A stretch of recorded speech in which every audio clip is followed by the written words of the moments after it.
Purposely. Your life, God's purpose. Listen at onpurposely.com.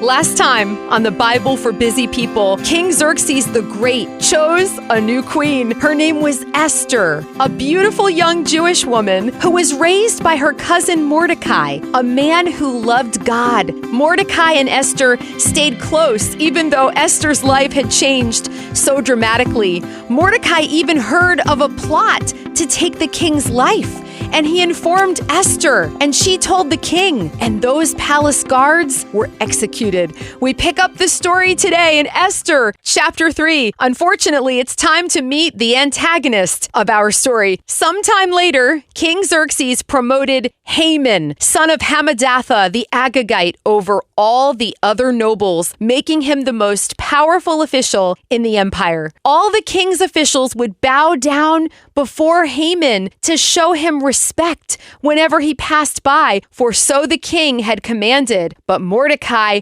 refused to bow down or show him respect. Then the palace officials at the king's gate asked Mordecai, "Why are you disobeying the king's command?" They spoke to him day after day, but still he refused to comply with the order. So they spoke to Haman about this to see if he would tolerate Mordecai's conduct, since Mordecai had told them he was a Jew. When Haman saw that Mordecai would not bow down or show him respect, he was filled with rage. He had learned of Mordecai's nationality, so he decided it was not enough to lay hands on Mordecai alone. Instead, he looked for a way to destroy all the Jews throughout the entire empire of Xerxes. So in the month of April, during the 12th year of King Xerxes' reign, lots were cast in Haman's presence. The lots were called Purim to determine the best day and month to take action. And the day selected was March 7th, nearly a year later. Then Haman approached King Xerxes and said, "There is a certain race of people scattered through all the provinces of your empire who keep themselves separate from everyone else. Their laws are different from those of any other people, and they refuse to obey the laws of the king. So it is not in the king's interest to let them live. If it please the king, issue a decree that they be destroyed, and I will give 10,000 large sacks of silver to the government administrators to be deposited in the royal treasury." The king agreed, confirming his decision by removing his signet ring from his finger and giving it to Haman, son of Hammedatha the Agagite, the enemy of the Jews. Quick note here, the king does not realize at this point that he is married to a Jew. Queen Esther is Jewish, and that the man who just saved his life by telling his queen about a plot that was hatched against him was also a Jew. He had no clue. All right, let's pick up the story. The king said, "The money and the people are both yours to do with as you see fit." So on April 17th, the king's secretaries were summoned and a decree was written exactly as Haman dictated. It was sent to the king's highest officers, the governors of the respective provinces, and the nobles of each province in their own scripts and languages. The decree was written in the name of King Xerxes and sealed with the king's signet ring. Dispatches were sent by swift messengers into all the provinces of the empire, giving the order that all Jews, young and old, including women and children, must be killed, slaughtered, and annihilated on a single day. This was scheduled to happen on March 7th of the next year. The property of the Jews would be given to those who killed them. A copy of this decree was to be issued as law in every province and proclaimed to all peoples so that they would be ready to do their duty on the appointed day.